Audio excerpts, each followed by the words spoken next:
You're listening to the Good Old Boys Fantasy Football Podcast. Now here's your hosts, Kevin, Derek, and Alex. All right, and welcome in, ladies and gentlemen, to another episode of the Good Old Boys Fantasy Football Podcast. I am Derek, and joined as always by your co-host, Kevin. Kevin, how we doing tonight? Doing good. Solid weekend of college football. Really a great week one in the NFL. I was very pleased and entertained with all four of the standalone nationally televised games. So Thursday night, Friday night, Sunday night, and Monday night. I thought they all had intrigue. I thought that obviously the Friday night game was the upset. We touched on that a little bit on the Friday night show. But then the Sunday night game with the Bills coming back was phenomenal, like absolutely phenomenal. And then the Monday night game, right? The Vikings looked dead to rights. And then all of a sudden the Bears just could not find the on switch, and the Vikings defense ratcheted up a little bit, and we saw flashes from JJ McCarthy. Like I wouldn't say that he looks like the next greatest thing, but for his first career NFL start, he showed some moxie about him, right? Some gamership, and found a way to move the ball down the field for his team. So I really liked the standalone games. I thought the NFL did a great job scheduling wise, and the teams did not disappoint. They all came and brought their best, and they were very good matchups.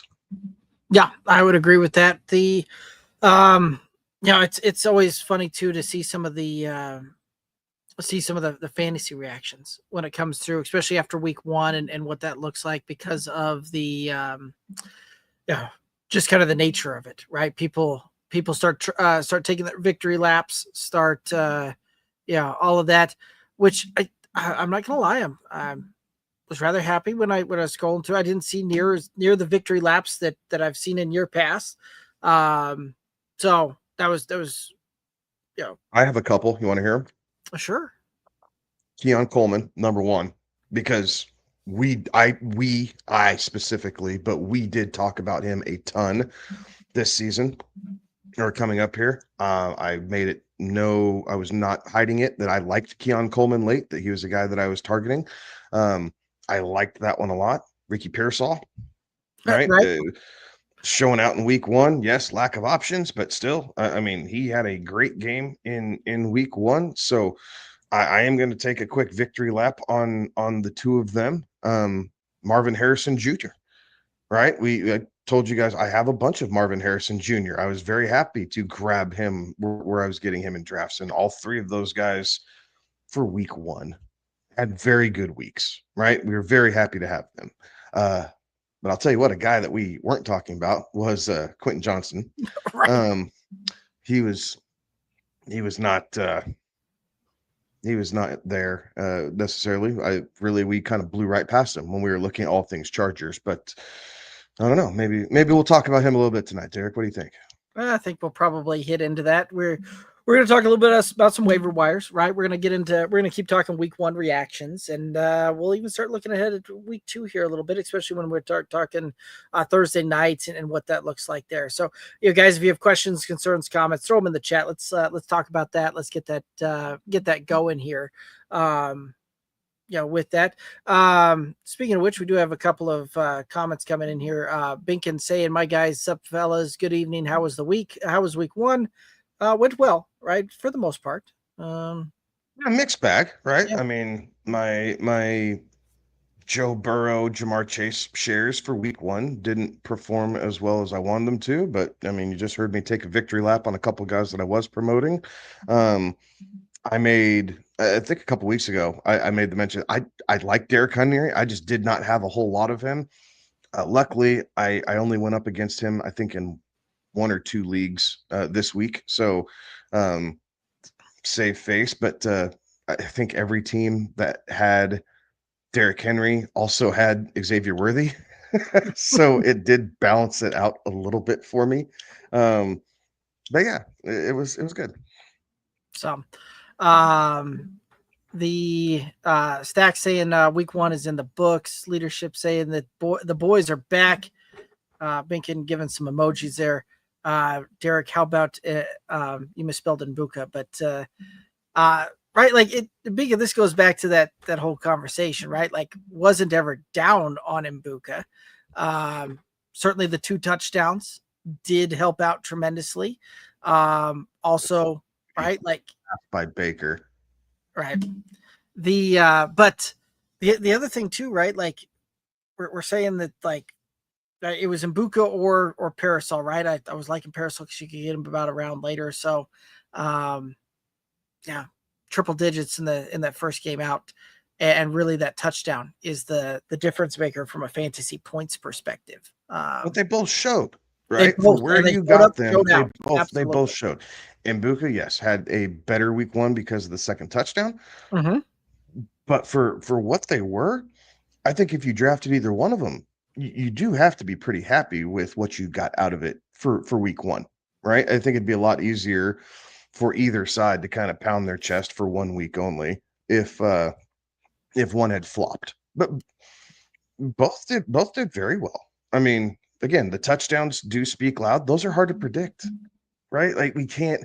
No one, at least not that I heard. No one came out and said, "And Buka's going to have 2 touchdowns in week 1." Right. I didn't And if hear you it. do, I want to see the video clip. I want to see the snip on your betting receipt that said Mbuka over 1.5 touchdowns. Like I want to see that because I'm not going to believe anybody otherwise. No one called 2 touchdowns week 1. Right. And certainly had a terrific game, right? Top, it was number 3 wide receiver finish, right? Like that is outstanding. And both of these guys, tremendous draft value already kind of showing up and showing out there, right? Because in just about every case, you were drafting these guys to be your third or your, in my case, I have Mbuka in the home league as my 4th wide receiver. So, one of those that you're drafting these guys, you were able to draft them as 3rd, 4th wide receivers, and that's just tremendous value. So, Binkin is giving it up, saying that Parasol did have a decent game there. So, all right, we can agree to agree on that one, that both of them had a good game. And Mbuka certainly had an amazing week 1. Unfortunately, Mbuka was on my bench in the home league, but still got the victory on that one. So. But I don't know that I would have started him. Yeah, right. Even like that would have been a hard one unless you had the crystal ball to honestly start him over my wide receivers in the home league: Garrett Wilson, Puka Nacua, and Drake London going into week 1. Right, like. Well, yeah, but now you have a clear pivot with London and his shoulder, right? Absolutely, like you have a clear pivot, so you got to feel depth already at play, right? Right. Is you have Drake London went down, or it might be down for a week or 2. We'll see kind of how it comes back and all that good stuff. But even if he's limited and you don't want to chance it, well, throw Mbuka out there next week and see how that goes. Well, I like my depth in there too, because I also have Cedric Tillman, who showed up and showed out in week 1. So, one of those that when you got depth, you've got good problems to have there. So, anyway, kind of digressing and going off the rails there a little bit. Any kind of other thoughts here on that, or should we hit some other comments? I think a couple of the other things, right, just to get them out of the way, right? We did have some potential injuries, right? Like just some things that like George Kittle, hamstring, he's going to be out for a couple weeks. Brock Bowers left early with the knee issue. He's saying he didn't have any great concern about it, but there hasn't been any massive update. So keep your ear to the floor on Brock Bowers. Drake London, like we just mentioned, with the shoulder issue. Jalen Waddle left the game injured. The Dolphins Colts game, left that game injured as well. So Evan Ingram left the Broncos game early.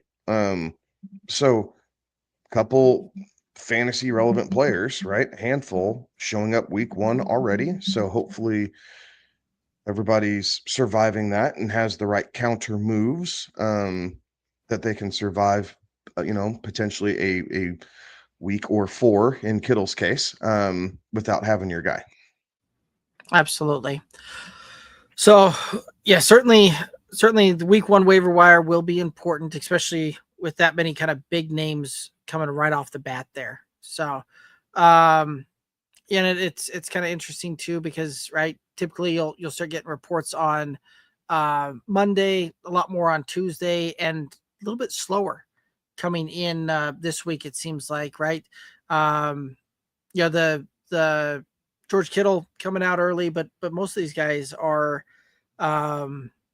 still kind of waiting for what the extent of some of that stuff is, and what the actual prognoses are. So it'll be interesting to see what that kind of looks like moving forward there. Binkin saying, what is your takeaway from the Pittsburgh versus Jets game? I loved it. So I was surprised that was my game, my CBS game in the morning, being down here in Texas. But it was. And at first I kind of rolled my eyes.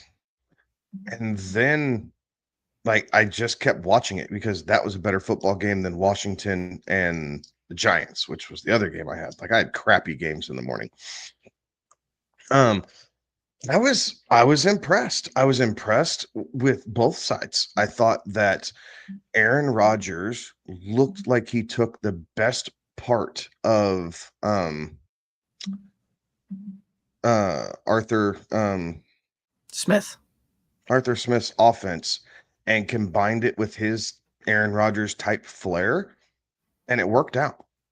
Right? We saw the running game was working just well enough that the play action game was viable. Rodgers got the ball out of his hands quickly. We saw, DK, maybe not dominate, but we saw DK with his chances, and then Aaron Rodgers found the open guy for touchdowns. It was crazy. And then on the flip side, Justin Fields, guess what? He knows how to find Garrett Wilson. Mm-hmm. He knows how to find Garrett Wilson. So all the people who were fading Garrett Wilson and not quite sure about that at the beginning of the season, at least, again, for 1 week, not to overreact, but at least for 1 week, you have to go, there might be something there. Because he does know how to find his star receiver. He did a good job with his legs. Breece Hall looked like Breece Hall from 2 years ago, right? 143 all-purpose yards. The only thing he didn't get was in the end zone. But for week 1, 143 yards, didn't have to worry about Braylon Allen stealing a bunch of that work like last year. So if you picked up Garrett Wilson and or Breece Hall on the fade and you were buying while everyone else was selling, you got to be happy week 1. But I was, Bink, to your point, I did not have 60 plus points from that game on my bingo card. No. I just didn't have that, but it was exciting. It was back and forth. The Jets are going to jet, so they still lost the game. And Aaron Rodgers' reaction afterwards about he liked beating everyone in that organization was great. Right. But I very much enjoyed the game. Right. Well, his Rodgers press conference kind of afterwards, and him airing that chip on the shoulder type of thing with the Jets organization was entertaining to watch too. So Millie Mills saying, sup fellas, not much, Millie, you know how we do it. Millie saying it's the week to get Genty, trying to trade Dak Pickens, trying to trade the Dak manager Pickens and K9 for just Genty. Think he bites? He might bite. Honestly, I might give that to you. You're gonna have a hard, unless you have someone who truly understands football. You were selling Pickens and Kenneth Walker at their low. You just are. I think that this might be a little overreacting. George Pickens had some chances. He drew a big pass interference down the field. He had a red zone target from Dak. Yes, CeeDee Lamb saw the bulk of the volume, but Pickens had his opportunities, and one was a penalty, one was a red zone target, and then there was another one where Pickens maybe should have come down with it. He tried to grab it one-handed. They didn't throw the flag. But he had 3 big plays that didn't go his way. He's not going to go 0 for 3 every week. So I think there's some upside there with Pickens for sure. Kenneth Walker, I think the thing with Kenneth Walker is, I mean, if you're the Charbonnet owner, do you want both just to kind of make sure you have that in case one of them goes down? But I think both those guys did not have great week ones, and so I would tell you you're not going to get as much value this week as you would down the road if you would to, kind of sit on them and camp out. But if that's what you want to do, go for it. Right.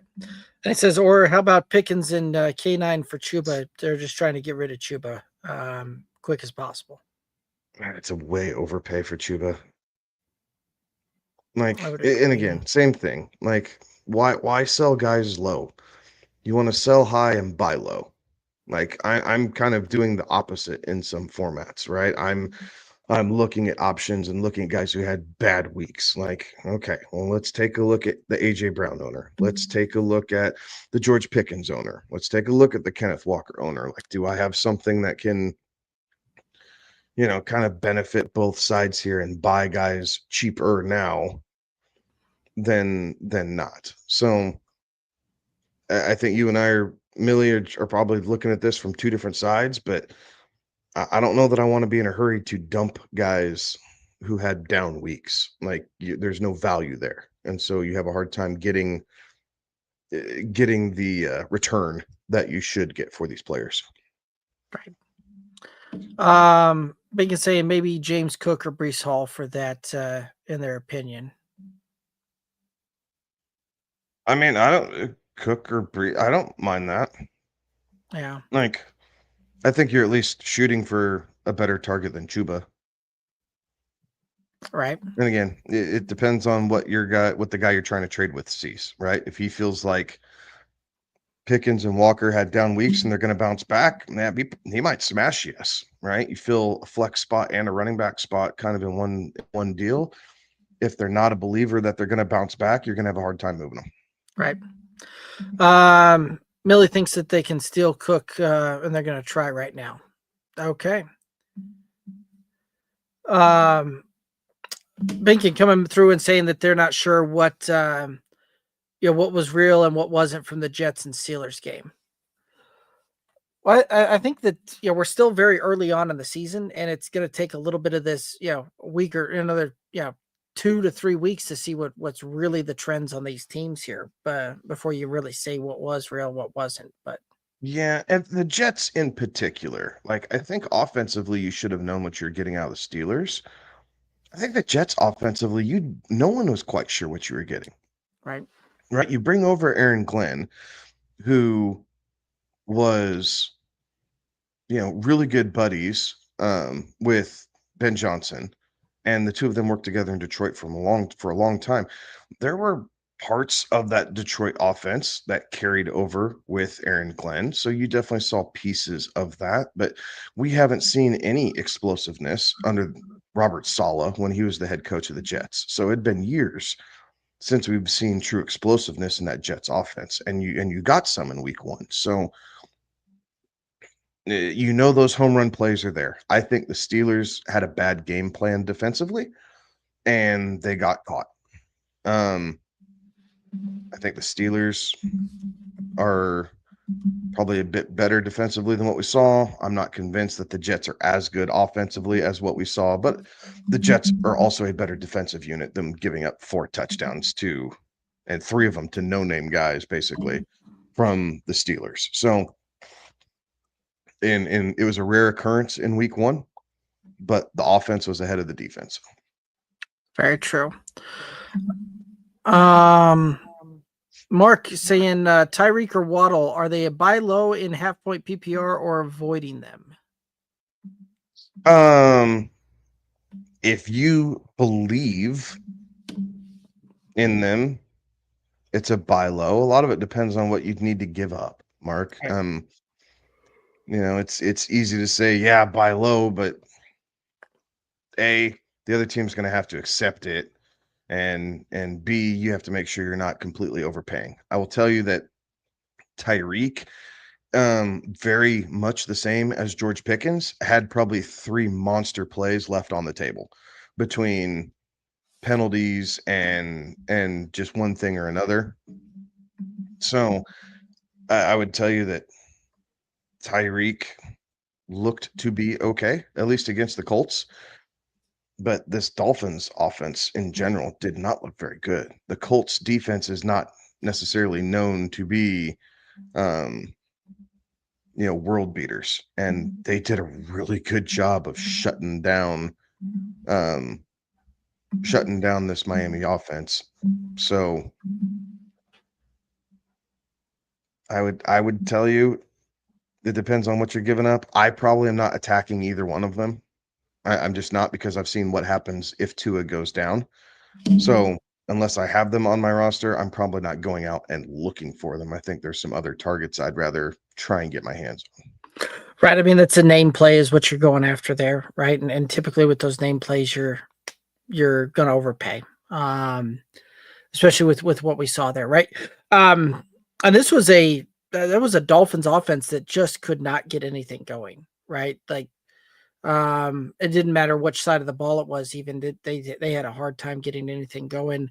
They couldn't stop the Colts and Daniel Jones, and yeah, the Colts offense hadn't had that level of efficiency since the sheriff was in town in Indy. Like it's been that long since like that kind of puts into perspective how efficient that offense truly was, and the lack of Dolphins doing much of anything to slow them down or stop them.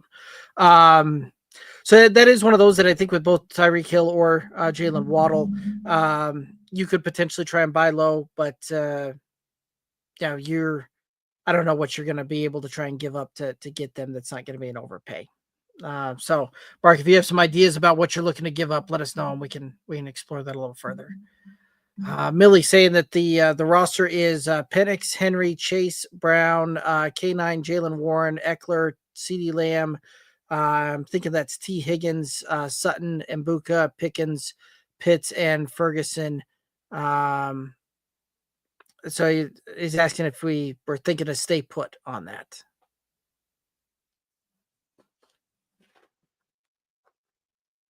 That's one. Sorry, I'm reading to myself. I think I am staying put. I don't think there's a need to give up your depth this early in the season. No. I think Pickens comes back around. You can start. I mean, your wide receiver room is stacked. So I get why you think Pickens is expendable. I do understand that. Probably try Fergie, like I'd be flipping that, trying to make something happen with my tight end room more so. Let's see if I can quarterback. Like I don't know that I'm the biggest believer in Penix year long. No, that was certainly a show up and show out week one, but and quite frankly with Kenneth Walker, Okay. right? With Kenneth Walker, he's your third running back at that point, right? Like you've got some ability to sit there. With this roster though that you're able to put together, like was this in like an 8-person roster, 8-person league? Like that is a pretty stacked team. That could potentially change some of that. But anyway, Carter asking, drop Scatabo for Chubb. Yeah. Yes. Easy one there. Millie Mill is saying that they're a Falcons fan, so they personally want Penix and Pitts. Okay. And it's a 10-team roster. So fair enough. Yeah. I mean, you do you. It's your roster to manage. Just those would be the kind of our thoughts on where to potentially improve more so. All righty. Well, guys, again, if you have any questions, concerns, comments, throw them in the chat. Let's talk about those. Let's hit those up. When it comes to the waiver wire side of things, we did send out some videos this morning across all the socials. So questions about kind of our top 3 at any position for the pickups there. Certainly check those videos out. But anybody in particular stand out to you? That's a gotta go get when it comes to the waiver wire. I mean, I think Dylan Sampson needs to be rostered, right? And he's in about just under half the leagues, 43% owned or so. So, I do think he's a guy that needs to be on a roster, even with Judkins signing and coming back. I think Sampson has shown enough that he's not going to get buried anywhere. If anything, it's going to be Jerome Ford. So Judkins has to get in football shape and needs to get caught up to speed. But Sampson's lightning. dude, and he showed that. So I think that they're still going to run things through him. I think that there is some. I think there's a lot of reasons. Like if you're a little thin at wide receiver, probably not with what Millie has with the roster he just showed, but I think for a lot of teams, going after Marquise Brown or Cedric Tillman, right? Was Xavier Worthy getting knocked out? He was another guy. Was Xavier Worthy getting knocked out? Rasheed Rice still being suspended? Like, go get Marquise Brown. And the Chiefs have to throw the ball. They have Patrick Mahomes. Of course they're going to throw the ball. So I think that's a good one. I think Cedric Tillman's another good one. I think there's times where he's Flacco's go-to, right? Everyone thinks it's Judy, and Judy's okay, but there's still times where he disappears, right? Like he's not going to have the game that he had last year against the Broncos every single season. And I think that's what so many people remember of Jerry Jeudy is he had this fantastic game against the Broncos and lit the world on fire for 1 week. He's an okay wide receiver, but he is not, he's a wide receiver 3, right? He's a wide receiver 3. So wide receiver 2 upside, but he's wide receiver 3. I think you can get the exact same thing for Cedric Tillman. So I definitely don't want them both on the same roster, but if you need some help at wide receiver, if any one of those guys, Waddle, Xavier Worthy, who is the other one? Drake London. Like if you need some help at receiver, either one of those two guys are who you need to be targeting for week 1 to help get you through that injury stretch. Right. So, yeah, I would agree with that. Right. The, and Cedric Tillman, even when we were going all the way back when we were kind of doing the profiles and looking at the draft capital, things like that for a guy like Cedric Tillman, like we broke that one down and he is the kind of epitome of a possession type of wide receiver. And so certainly could end up becoming the favor for a guy like Joe Flacco, who certainly likes to target into some of those wide receivers there. Binkett, I'm not quite sure where this one's coming from. 165 targets lead NFL for Jeudy. I know Jerry Jeudy last year only had like 145 targets. So, and even with the 145 targets, managed to, put up a wide receiver, like middling wide receiver 2 type of finish there. But, yeah, some other guys, right? And that was going to be kind of one of the questions that I had for you, but you kind of hit that one up already with the Judkins, signing his, having signed his deal. Looks like he's returning to practice, could potentially come back. Doesn't sound as though that there's much concern there for that. I think I kind of agree with that, especially with the standpoint that it looks like Judkins is supposed to meet with the league office next week to talk about the off-field issues that happened over the offseason, which that could result in in further time away. Would require all of that to play out and see what that looks like. But that is there's a meeting supposed to happen next week with that. So I will tell you, sorry, real quick. I was Yeah. just looking through this. Another receiver, if you're in a deeper league, right, and you're kind of scratching for some other guys, Wan'Dale Robinson quietly had a pretty good game for the Giants. Yep. Like with him running those underneath routes, when Russell Wilson gets under pressure and he's trying to quick release the ball, they're not really having Malik Neighbors do a bunch of quick stuff unless it is a real quick bubble screen. Other than that, he is driving the ball down the field.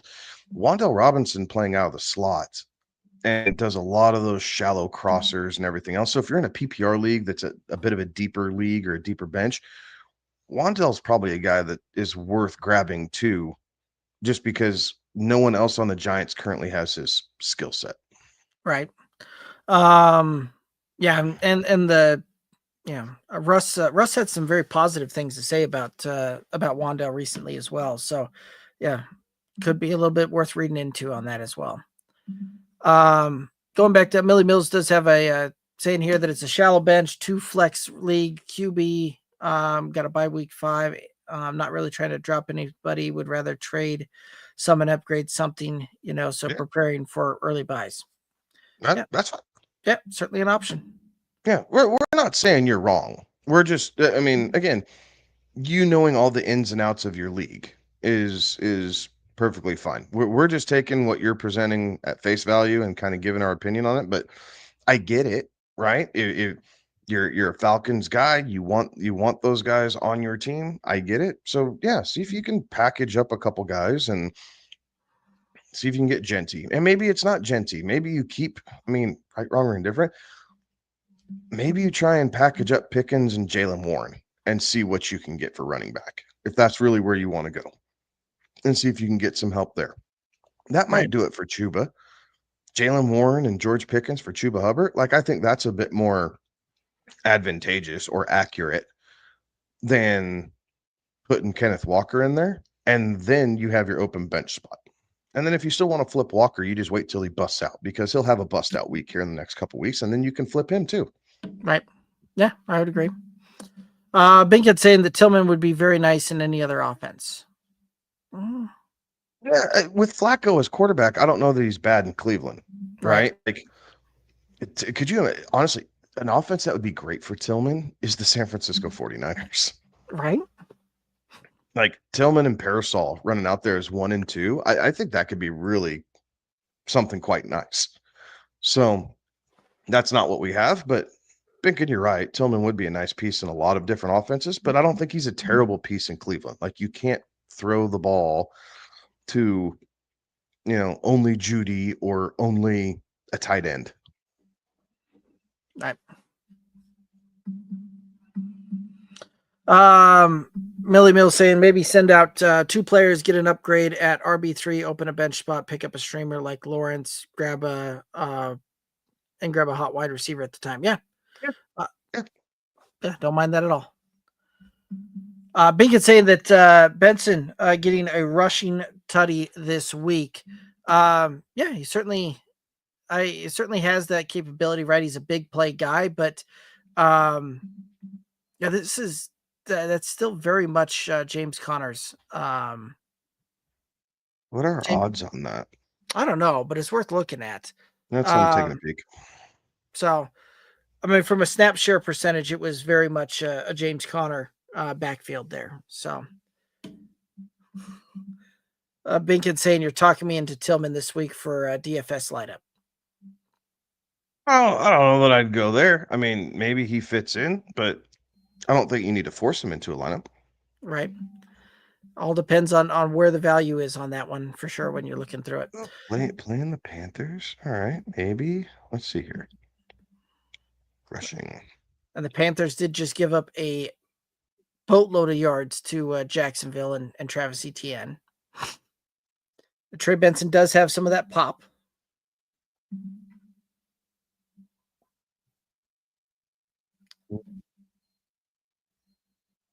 Benson's not even, I mean, MGM doesn't even have Benson listed. Doesn't surprise me. Scoring props. Let's see here. All right. And then Millie was responding saying that they might do that. Thanks. Being kind of following up that Tillman comment with saying they've always liked Tillman. Not sure why he doesn't pop more. Some of that was he was kind of buried in that depth chart between, for the last few seasons, and quarterback play hasn't been overly good.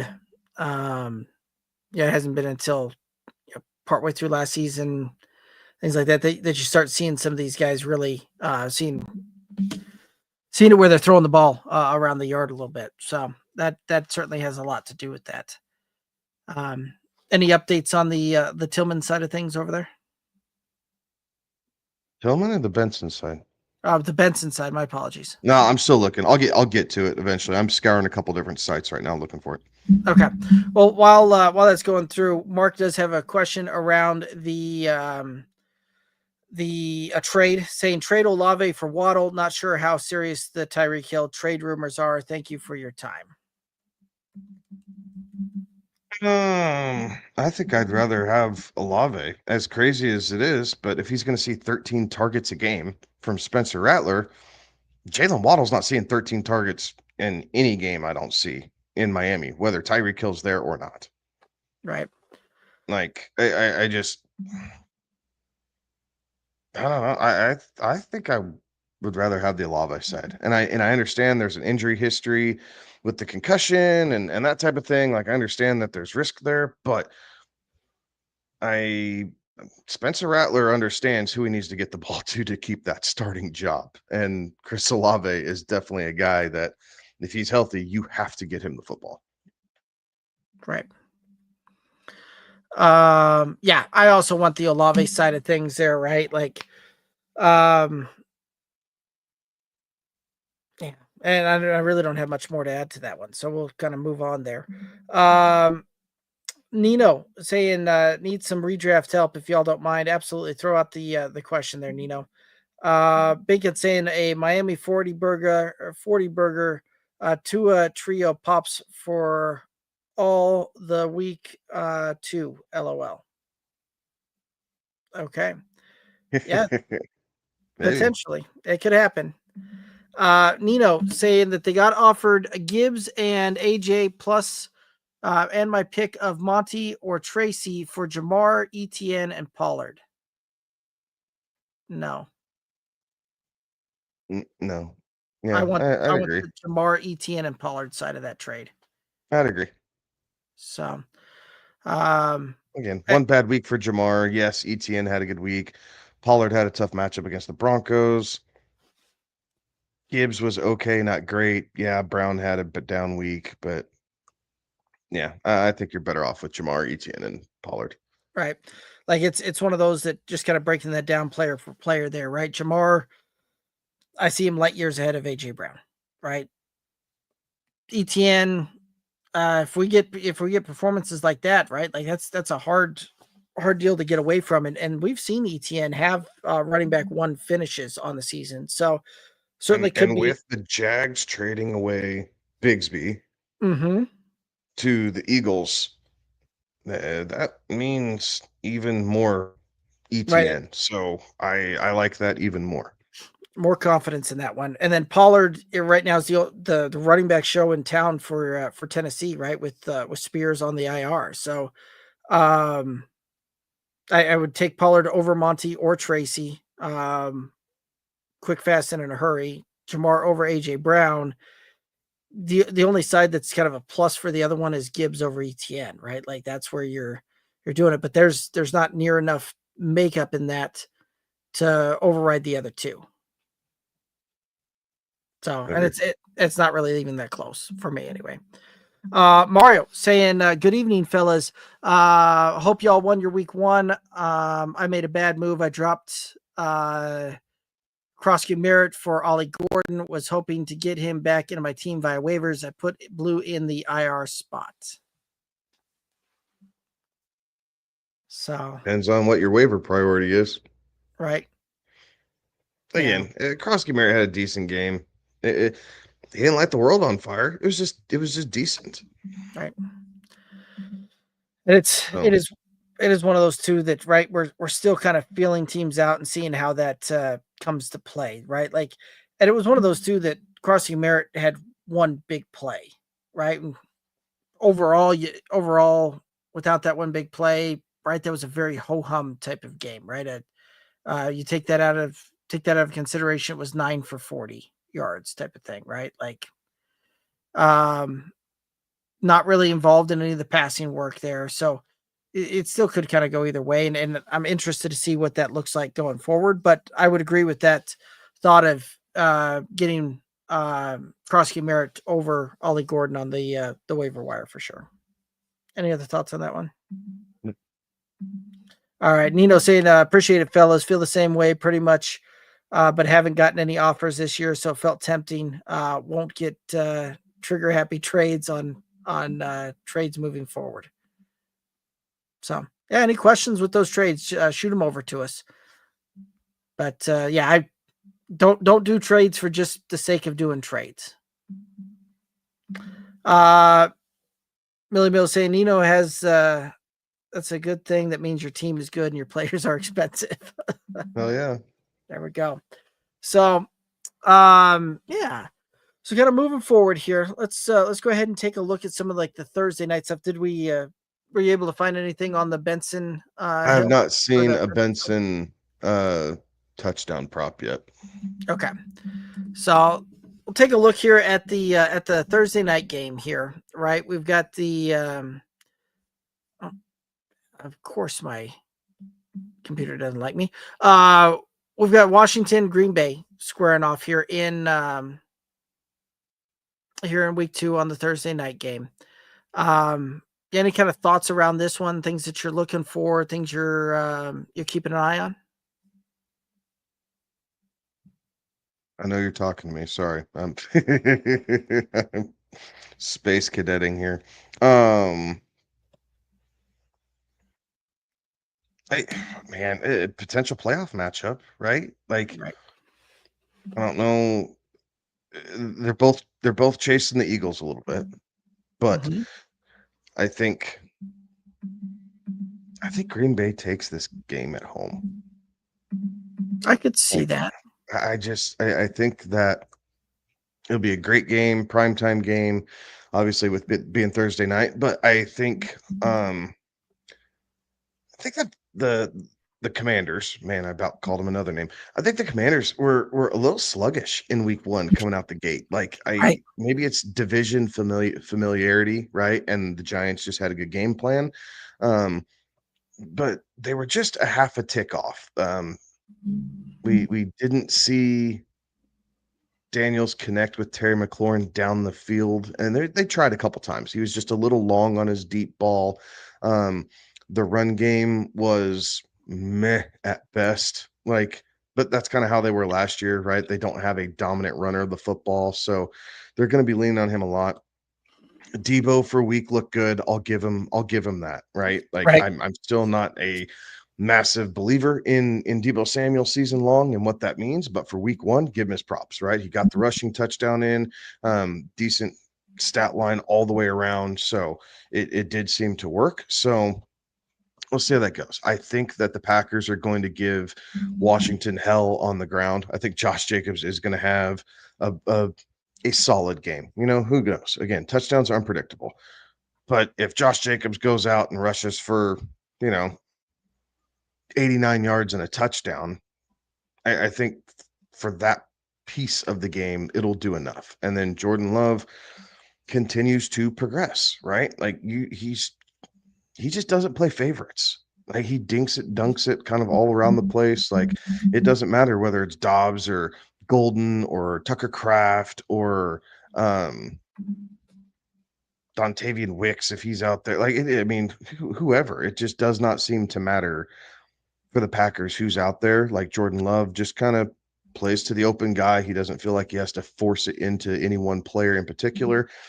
And defensively, Micah's a big deal. Like Green Bay's defense is built to get after the passer and stop the pass right now, and that's kind of what the Commander's strength is here at the moment. So, we'll go strength on strength, but I could see this being a good game, but I'm going to take Green Bay at home.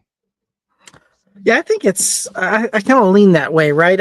I'm kind of hoping that the Manders just kind of had showed up a little bit flat, right? Like, yeah, sometimes you see that happen when they're playing a team that quite frankly, that you should be able to just kind of dog walk all over the stadium.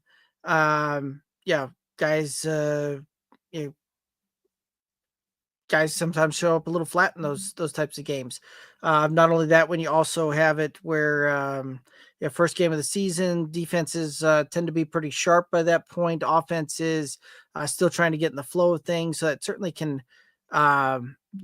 play into all of that. But that Green Bay team, I think, does have that balance to it that they'll find a way to just kind of get that done. Yeah, and it was really kind of disappointing to see the Manders not be able to pull away from a team in the Giants, and especially just didn't look like a team that made it as far as they did last year on that. So kind of my 2 cents on that one there, but yeah, I do think we'll get an entertaining football game. I don't know that we're going to see a lot of points in this one. I think this is going to be a little bit of another low scoring type of affair. I think we'll probably see like a 24-21 type of matchup when it's all said and done. But I do think that we'll get a good, tight, competitive game on that. Any other thoughts here on the Thursday night side of things?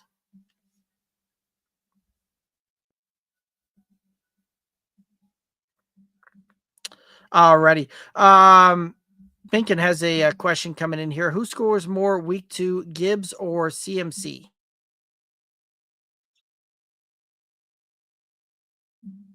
I didn't quite catch that one. I'm sorry. No, that was me sighing. Oh, okay. CMC. I mean, the CMC had 30 some odd, 32 touches. Oh, it was a lot in week 1. It was insane. But if what do? Jennings was half speed at best. Kittle went down. Like, you have to do something. Like, if I'm a CMC owner, I am scared. I am worried. Right? Like, 30 some odd touches this early in the season. Like, I don't know. Gotta ride it till the wheels fall off. But yeah, something like that. So, but from a usage standpoint, I've got to lean the CMC side of things there. Oh yeah, I think it's CMC. Again, the Bears. I think the Bears want to stop the run. They know they're both teams are a game back in the division right now. The loser goes to 2 games back. At least arguably goes to 2 games back. So I'm going CMC against the Saints. Like, the Saints are just too juicy to pass up. You got to think McCaffrey scores more. I would agree with that. Binkin saying that they need a sleeper running back for week 2. Who are you thinking here?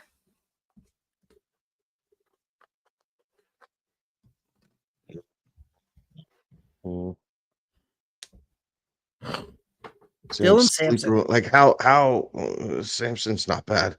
How deep do you want to go, Binkin? Like, I guess that's part of the question. You let me know how deep you want to go, because I can tell you Kareem Hunt got as much usage as Pacheco did. Got it just as much usage, and down another receiver. Like, I could see Kareem Hunt being a sleeper for DSF or a DFS lineup. I could, argue that one. Let's see here. I don't know.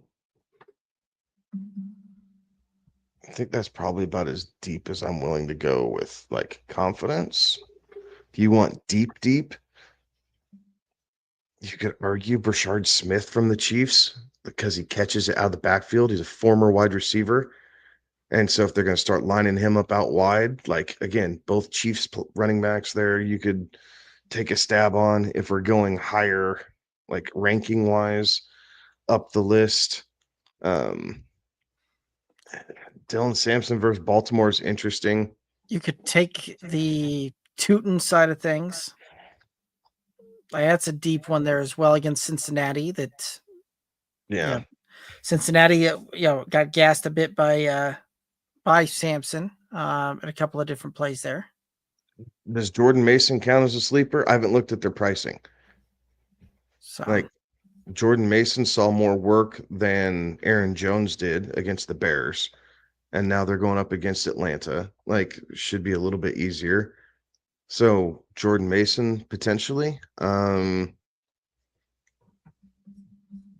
Whichever Denver running back is cheaper, Dobbins or Harvey. Like, I prefer Dobbins still this early in the season, but you could see Harvey ripping one off. Javonte Williams, right? If there's still no respect on him in DFS, like, so it just depends on how deep you want to go, buddy. But if you need him really, really cheap, I think you're looking at like a Kareem Hunt or Brashard Smith. If you have a little bit more money than that, then I think you can creep up. Fair enough. Bing is saying, think so too. Think Green Bay feeds Jacobs and is able just to control the clock, finish drives, which leans towards the Packers. But once Josh Jacobs, curious on the over under of 18.5 carries. I think that is a fantastic line on that. I lean on the over, but this is going to be one of those. It's going to be 18 carries, 19 carries. Like there's not much wiggle room, I feel like, on this one. Yeah, see, and I think I'd lean the under just because these Thursday night games, That's a good point. short rest, like they do try and not like overtax the players. You see maybe not the snap share, but the touch percentage does get spread out just a little bit more on these Thursday night games. They know that they need Jacobs all season, so I don't think that they're going to run him into the ground here in week 2. So I could see him with 17 or 18 and be right there, maybe a couple catches out of the backfield to get him to about 20 touches, 22 touches, something like that for the game. But I think that you might see a little bit of some other backs there for Green Bay just getting sprinkled in just a little bit. Yeah, that's a good call. Those Thursday night games tend to be a little bit lower. So I'll amend my previous call.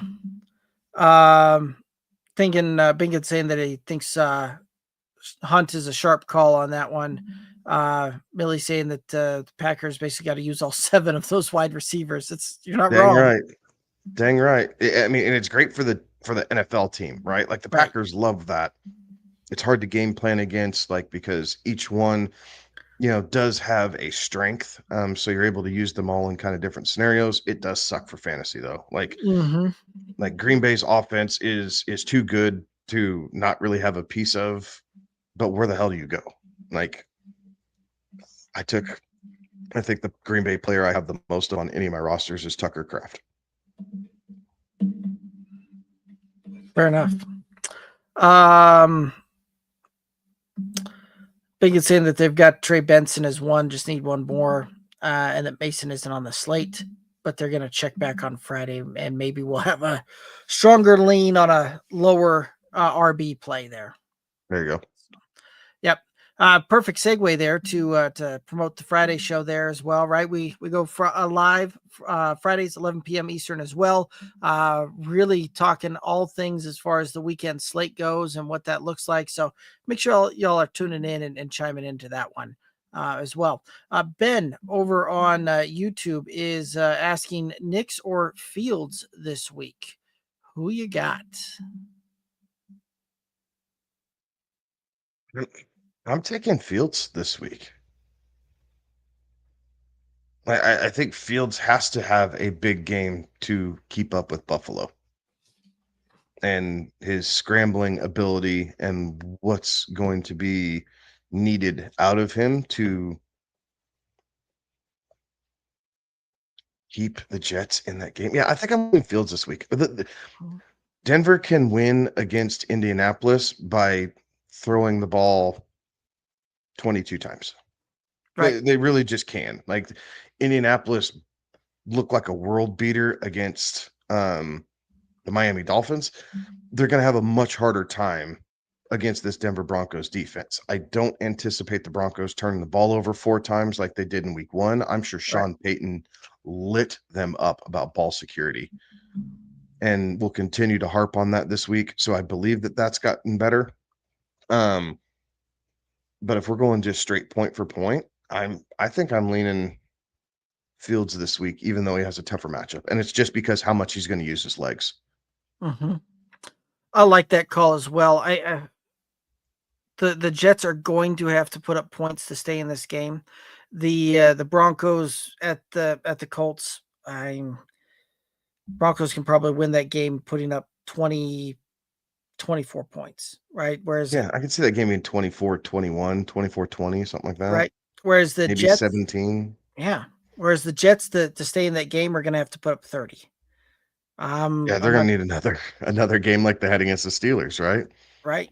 So I'm going to take the team that has to put up points and has to score it on it, and the fact that Justin Fields doesn't have any problem just scooching all over the yard for 50 to 100 yards rushing on that one. So I do like that call with Fields over Knicks this week. Millie Mills also thinking Fields in there as well.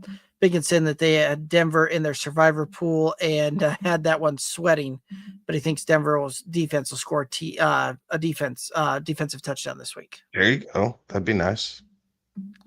Glitter Dude over on YouTube asking, what are we thinking fab wise for Fannin and Butte this weekend? Couple bucks, nothing crazy. Again, remember, here's why I'm not falling in love with Fannin, right? He got the targets, but he was outsnapped by Njoku. And we saw what happened with Isaiah Likely last year, right? You scheme the guy that teams aren't prepared for a little bit more because it gives you an advantage, and that's part of what Cleveland was trying to do. David Njoku is a really good tight end, and there's no reason to think that all of a sudden he just forgot how to play the position. So I'm not in love with Fannin at all, and Butte, like, yeah, like a buck too. Like in dynasty leagues, I guess that's the kicker. For dynasty leagues, Fannin, okay. So depending on what your budget is, there's really not guys that pop up for dynasty league free agents. So you could spend 10 or 15%, and it's not going to kill you in a dynasty league just because typically you're trading around trash for someone else's trash. Right. Those leagues are so deep. So you can spend some fab at that. Same thing with Butte, like another 15%. Go get it. Right. Just because dynasty free agent pools are so bone dry that if you think you can get an edge, just go out and get him. Right. And I'm a little bit bigger believer in Fannin than you are, but I do like what you said there about the fact that David Njoku is a really good tight end, and I do believe so. Fannin still saw the field for 72% of the snaps as a rookie.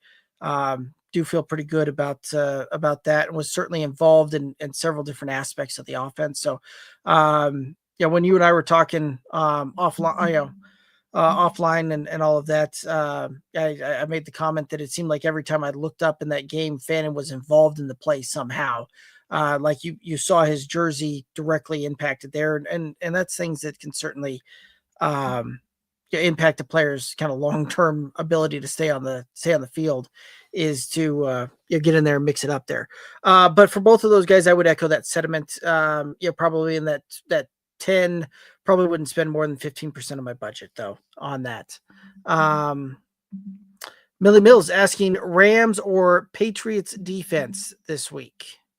I'm going with the Rams. They play Tennessee. Yes, cosign. I mean, I get the Patriots have the Dolphins, but I have to think that the Dolphins will bounce back at least a little bit. Tennessee is going to take a quarterback really learning under fire there for a few more weeks, I think, before we start seeing some traction. Yes, and I guess looking at the game script, if there's an opportunity for one of these teams to really blow the other one out, it is for the Rams to blow out the Titans. And when you're getting blown out, that means you have to throw the ball, higher chances for interceptions, pick sixes, all that good stuff, sacks, that type of thing. The Patriots-Dolphins game, Miami traditionally does well against New England in Miami. Now, they look like trash week one. However, each week is kind of its own different universe in the NFL, and I'm not going to say that the Patriots lose this game, but then again, I didn't think they lose week one. So maybe we've put in a little bit too much moxie on this Patriots team here, but I think the Dolphins bounce back a little bit and show better in Miami than they did in Indianapolis. Yeah, I would agree with that as well. Glitter Dude saying thanks, was thinking the 10 to 15% for each just because it's dynasty. Awesome to hear. Bacon saying Cleveland isn't efficient enough to have a consistent tight end too in that offense, in their opinion. it's tough to, right? You really don't see that where there's 2 tight ends that are fantasy relevant on that, but could absolutely see them trying to run 12 personnel a lot. In a dynasty setup with what he's talking about, it's never bad to have the next guy. Right. Right. Like we've done it with the Chiefs for the last couple of years. No one talks about it, but Wiley and Noah Gray, like they are still on dynasty rosters because we're waiting for Travis Kelce to retire and see which one of those two is kind of tapped as the next guy. Because and it'll flip again. If Kelce retires and then Kansas City goes out and drafts a tight end, guess Right. what everybody's gonna do? Like Yeah. it doesn't matter if this dude went to Dartmouth. Like all of a sudden, this Dartmouth no-name tight end who the Kansas City Chiefs drafted is going to be taken in the first or second round of fantasy rookie drafts because he's going to play for Kansas City. Right. So there's been a lot of talk on and off about the Browns trading Njoku since last year. Sometimes it's just fodder, but when you hear the rumblings consistently for a year and a half, maybe they get to a point where they do and they just start dumping salary. So that's why you grab Fannin. Like, and he's young, right? Rookie tight end, you could stash him. It's deep leagues. Right. Nino saying that they have the number 1 waiver priority in the league and need wide receiver help, but are any of these guys worth using the number 1 on? Alec, I'm believing that's Alec Pierce, Butte, Quentin Johnston, and Calvin Austin.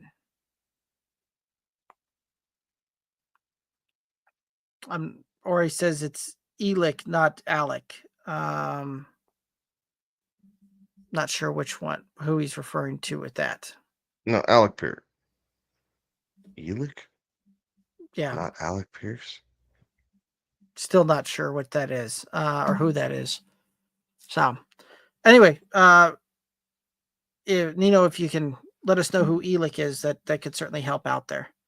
Oh, Tennessee's wide receiver. I'm not spending waiver wire on that's Emeroro.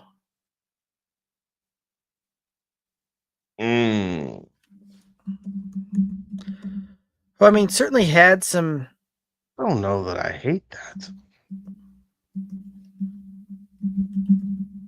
Number 2 on a team that we expect is going to be trailing in most games this year. Like, there's a lot of garbage points to be had. And again, if you're just looking to stash a guy, right? It's not Booty, right? Like that. I'm going to say for me, it's not Booty. Quentin Johnston's interesting. Okay. And the only reason he's interesting is because he has a first round pedigree from a couple of years ago, right? If he is a guy drafted in the 3rd, 4th, 5th round, we probably wouldn't give a rip. Say, okay, he had a week and go from there. But the fact that he's first round pedigree, like I don't know. Like, are we really convinced that the Chargers are just going to start airing it out week after week now? Like, I don't think so. And I'm not saying that the target tree gets more condensed. I'm just wondering if the number of targets in general that go around get more condensed. And so, yeah, maybe Johnston has a game, but you really do need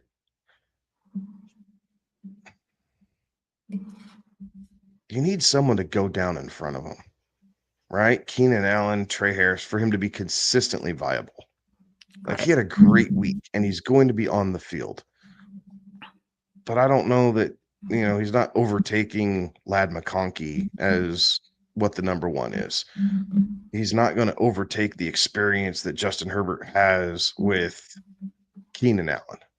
Like, so he's fighting for that 3rd spot with Trey Harris. If he keeps grabbing the football and he's not putting it on the ground anymore, I think there's a good viable spot for that.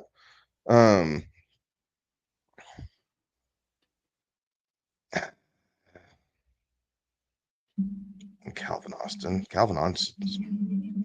interesting because he seems like an Aaron Rodgers guy. He does. And this one's tough, man. Like I don't know that I want to blow. If you need the wide receiver help, then yeah, one of these guys has to be worth it. So apparently this is the wide receivers, right? He's only got 4 wide receivers, and they all got scary situations with Neighbors, Tyreek, Diggs, and Downs. I like Neighbors and Diggs a lot. Mm-hmm. I avoided Tyreek, and I have more Michael Pittman than I do Josh Downs, but I have some Josh Downs. Um, I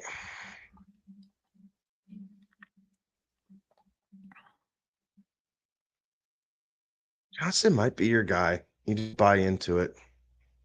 Again, he's your fifth receiver.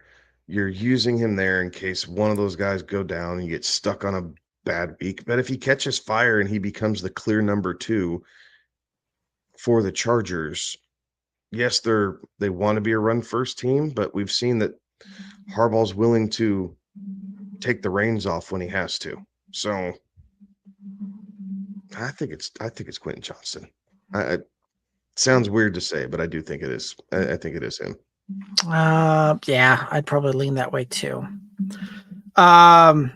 Pinkin saying that they're hoping Jackson Dart starts sooner than later.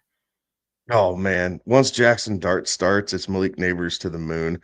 Mm-hmm. Like I just don't see how Malik Neighbors sees anything less than 10 targets a game, at least with Jackson Dart at quarterback. Very well could be.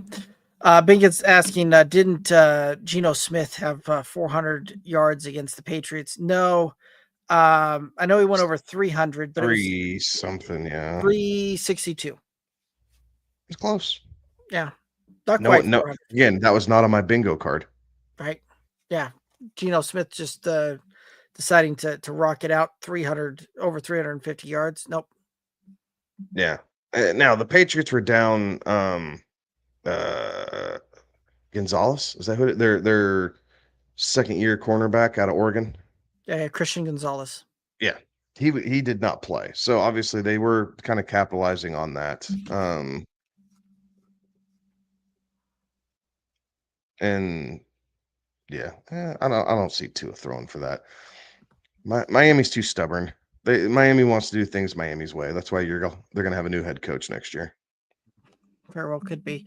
Pinkin saying that wish you guys would find the time to get in more shows per week. Could have really sent some viewers your way. We'll send them our way, but we are kind of at the limit, I think, on what we can do show wise here. So, but appreciate it. Family and the JOBs. Right. As much as I love this, Yes. that and the time, it's not always conducive to be doing this at 11 p.m. Eastern. Right. Pinkin saying, chat, don't forget to smash the like button. Appreciate that. Let's see. Mario saying Kelsey took out Xavier Worthy to ensure he gets more targets and TDs. Needs that bonus money to pay for that lavish wedding. Let's be honest. He's doing just fine regardless.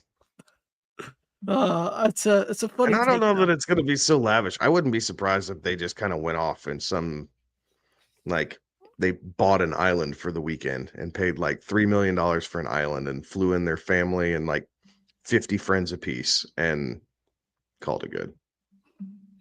Right.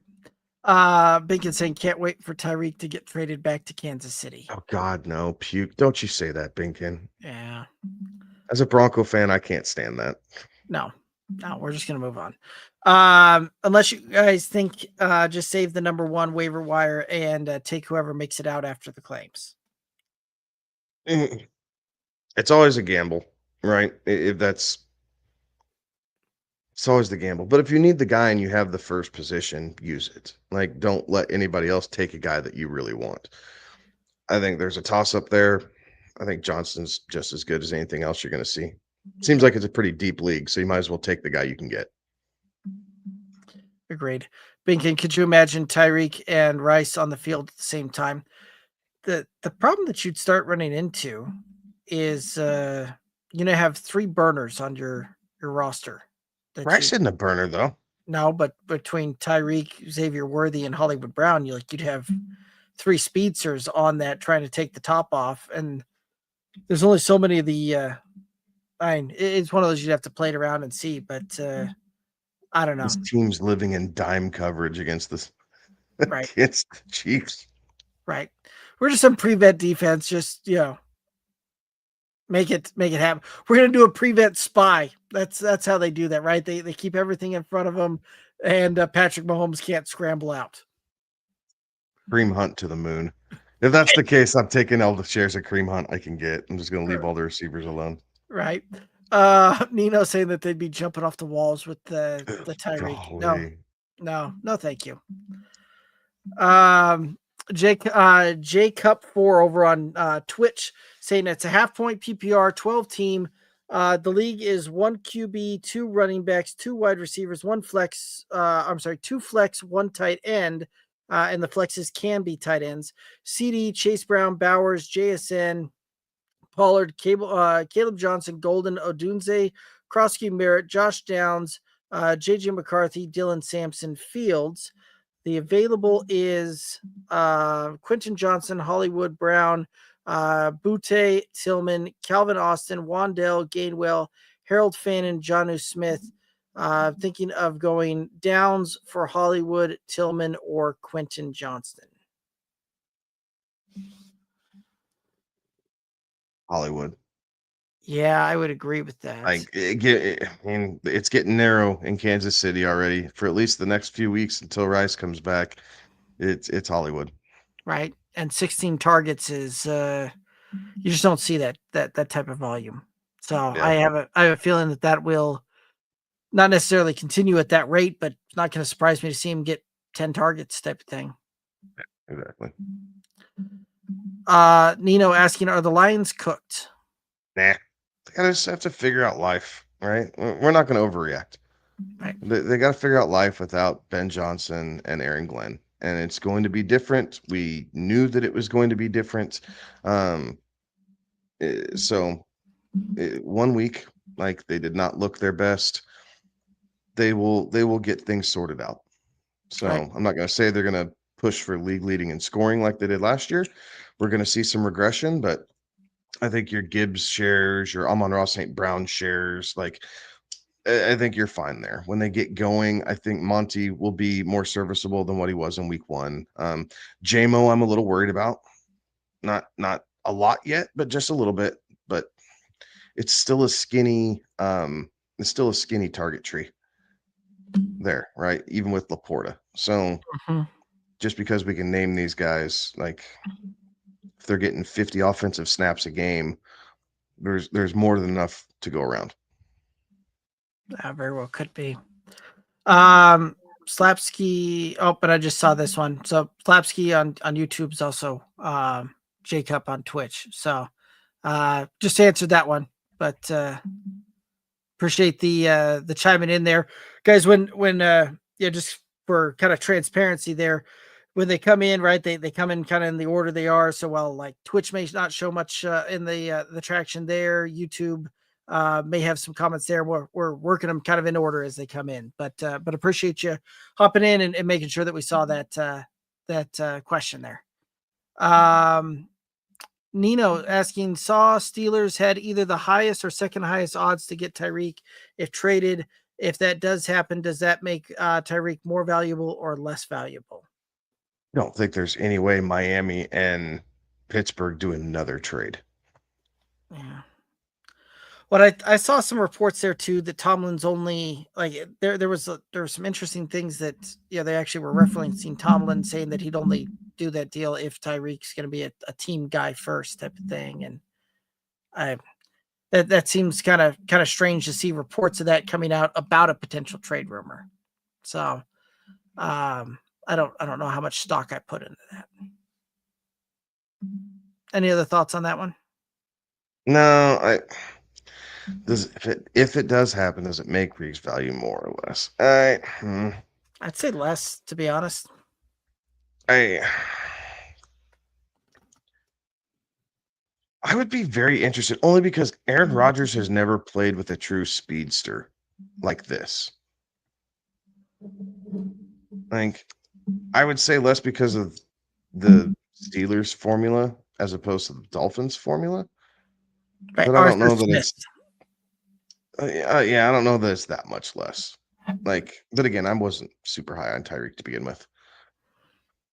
So, Alrighty. Binkin saying smash the like button, chat. These guys really know ball. Let's show the guys some support. Absolutely appreciate that. And Binkin also saying, chat, tell a friend or a buddy about this channel. Consume over 40 hours a week, related to fantasy football, and these guys are super solid ball knowers. That's an interesting way to phrase that, but I appreciate those kind You words. know your Binkin. balls very well, Derek. Good job. Yeah, so do you. Podson over on YouTube asking how much fab are you dropping on Fannin? In a redraft league, $2-3. Yeah, Like if you are, again, I'm not targeting him in a redraft league. I just maybe if you had Kittle and Kittle went down, right, you're looking for something. But I mean, I think Brenton Strange showed enough that I'd be interested in him, and I think he's a bit more of a mainstay as the clear number one tight end in Jacksonville than someone who's going to be splitting time in Cleveland. Hunter Henry, there's a possibility he's still sitting out there. I mean, this is not the shiny toy I'm hitching my wagon to, guys. Like, I'd love to be able to say, yes, go get it. Like, I would not do any more than $5. Like, if you absolutely feel like you have to have him, I would not target him for any more than $5. And outside of that, I'm saying no, thank you. Yeah, fair enough. I'm a little bit higher than on Fannin than you are, but I'm also not going to go crazy and overreact with this one. I probably wouldn't spend more than about 5% of the fab budget, right? So if I'm talking $100 fab budget overall, kind of right what you were just saying, $5 there would be kind of the top end that I'd be looking to do, right? This is this one of those that tight ends outside of the top 3 or 4 guys are really a dime a dozen, and you're better off just kind of streaming the position throughout. So I would not worry about really going crazy on that one. Okay. Yeah. Fannin, we'll do the normal exercise. Okay. Fannin or Juwan Johnson? Oh, you had to start with that one. Rest of season. Fannin or Juwan Johnson? Juwan Johnson. He doesn't have anybody in front of him. Okay. Fannin or Zach Ertz? Rest of season, I'm going to take Fannin. I'm going to take the upside on that one. Zach Ertz, I know is going to get me 4 for 40 week in, week out, but I want to live a little more exciting than that. Okay. Fannin or Brenton Strange?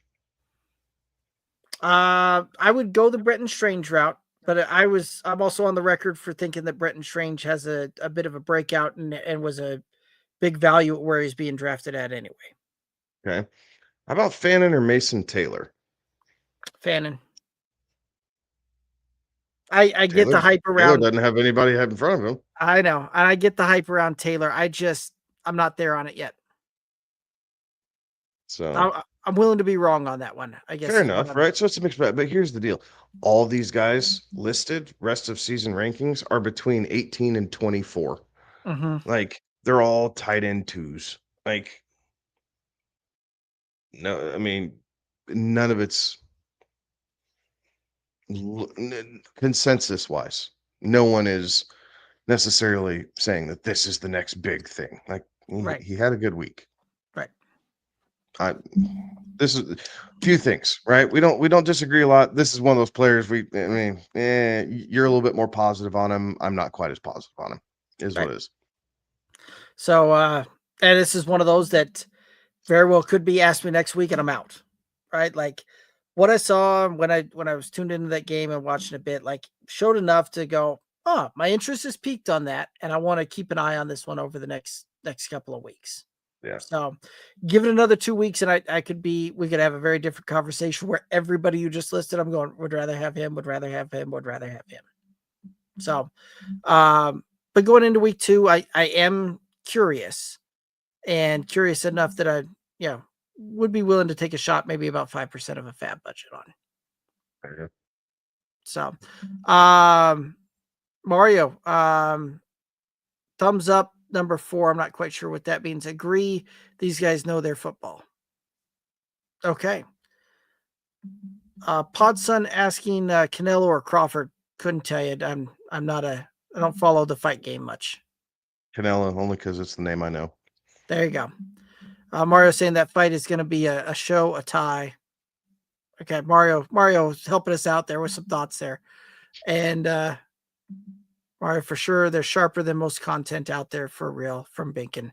Again, praising our football knowledge. Appreciate that. George over on YouTube. Hello, guys. Trade question. Someone offered me Calvin Ridley for Myers. I'm receiving Ridley, non-PPR league, by the way. I think I'm okay with keeping Myers. Yeah. In a non-PPR league, yeah. Yeah, neither one of them are necessarily PPR monsters. Like, I don't hate the Ridley side, right? Especially later in the season. So if you want to do a full season play and you don't need either one of them right now, I think I'd want Calvin Ridley, only because as Cam Ward continues to get this, he will continue to lean on his number one guy there. And Calvin Ridley's a guy that I liked a lot later rounds this year coming up. So I definitely don't hate Calvin Ridley at all. There's a lot of this I don't see the purpose. Like, there's not enough of a differentiation between the two that makes me say, ooh, that's it. And in a non-PPR league, I'm looking at this from which offense I think is going to get in the end zone more. Do you think the Raiders or the Titans are going to get in the offense more? I would lean towards the Raiders, and with more touchdowns, I'm going to lean into the possibility of more touchdown opportunities for Jacoby Myers, which really that's the difference maker in a non-PPR league on that. So that's where I'd be looking at on that as well. Any other thoughts there? I am consensus rankings say go with Calvin Ridley, and it's really not that close. Rest of season standard league, Calvin Ridley's ranked 24th. Via consensus rankings, Jacoby Myers ranked 42nd. Okay. So if the masses, right, we pool the thoughts of the masses, the overwhelming majority say you should take Calvin Ridley. And I don't hate that. I don't. No. Yeah, I mean, I get it. I've already gone through my thought process on that one there. But yeah, just kind of depends on which way you lean on that one, George. Keaton over on YouTube. Should I trade Nico for Emeka and Jacobs? No. Maybe I shouldn't be so quick on that. Let me think about that for a second. I don't think I do it. Way to consider both sides. I like that. Here's the thing. Yeah. Mbuka's not going to keep on this trajectory for a 17-game season. I would agree. You will see Chris Godwin come back at the very last quarter of the season, fantasy football playoffs. You are also going to see Palmer come back. And not that he's still Mbuka's a great receiver, but as you need him down the stretch, there is more competition for targets. There is no one bugging Nico Collins for targets other than the offensive line. If the offensive line can hold up, Nico Collins is going to see plenty of targets. Josh Jacobs is interesting, right? Because he is going to see a ton of work. We expect him to see, about 20 plus touches, right? 20, 21 touches a game on average, maybe slightly more. He does have a pretty decent nose for the end zone. So if you need help at running back, then I don't hate this, right? If you went 0 RB and you're really struggling at running back, then I don't hate this for you. But if you had more of a balanced approach and you went Nico and followed it up with Derrick Henry, and you have kind of that anchor RB, I don't know that I am as inclined to do this. So there's my reasoning behind it. Right. And that's kind of where I was leaning towards more so from a when that question first asked was right. I see Nico and Jacobs when looking at a points per game, right? Those are probably going to be pretty close to each other. Amika, can certainly kind of sway that on that one from a 2-for-1 perspective, but I do kind of like Kevin's what Kevin said there as well, that I'm not necessarily looking to kind of give up a certified bona fide wide receiver that can finish inside the top 5 wide receivers, which those are hard to come by to trade that out there. But it's a good question there. Keaton saying that they also have Jaden Daniels, Swift, Kyron, CD, Nico, Ingram, and JSN.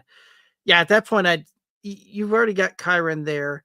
I like the positional advantage you get having CD and Nico in that situation than what you would look at having a Swift, Kyron, and Jacobs in there as your as that, and then flexing either JSN and then flexing JSN up. At that point, you're just kind of shifting shifting that out there, and I don't know that necessarily improves you enough there, but that's kind of where I'm leaning with that one. Alrighty, and then Beacon chiming in, talking about what he do with that as well, and also thinks that you have a solid team there, Keaton. But yeah, guys, that's gonna. Any other thoughts here on this trade? Keaton did say that they also have Jaden Daniels, Swift, Kyron, CD, Nico, Ingram, and JSN. I said, looking at that, I'd much rather keep the Nico side of that than add in Josh Jacobs, just because of the positional advantage I have going at wide receiver, and I'm not really gaining that much more switching over to Josh Jacobs as my running back 1 or 2 in that situation. Yeah, so I mean, you're basically taking JSN, moving him up to your number 2, and taking Swift down to your flex. Right. Yeah, I think I'm staying where I'm at. You got a lot of volume, right? Nico, CD, JSN for this first week had a much better week than what I thought he was going to have. Like, I will eat a little bit of crow there for 1 week and say, holy smokes, but I like this base construction that you have for your team.